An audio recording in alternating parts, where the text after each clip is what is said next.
WhatsApp guys, कैसे हो आप सब लोग। आई होप कि आप अच्छे होंगे। तो गाइस काफ़ी दिन हो चुके हैं, हम घर में बैठे बैठे बोर हो चुके हैं लॉकडाउन की वजह से। ना बाहर जा पा रहे हैं, ना फोटोशूट के लिए, ना वीडियो शूट के लिए।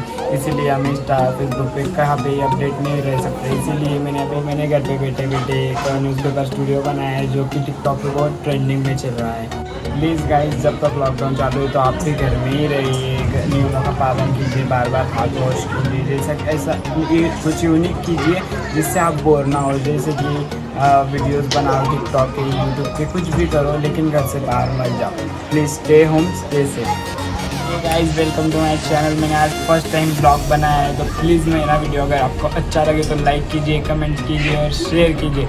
अगर हो सके तो मेरा चैनल सब्सक्राइब भी कर देना, बाजू में बेल आइकन है उसको भी प्रेस कर देना। तो आपका एक सब्सक्राइब मुझे नेक्स्ट वीडियो बनाने के लिए मोटिवेट करता है। सो आइए अपना वीडियो स्टार्ट करते हैं। तो गाइस, आप सभी को पता ही था कि जैसे कि पहले ब्लैक बैकग्राउंड ट्रेंडिंग में था, लेकिन अभी ये आ चुका है, तो अपन भी ट्रेंड के साथ चलेंगे। तो फिर इसी में वीडियो। तो गाइस, मैं रेडी होकर आ चुका हूँ, तो अपना फोटोशूट अभी स्टार्ट करते हैं।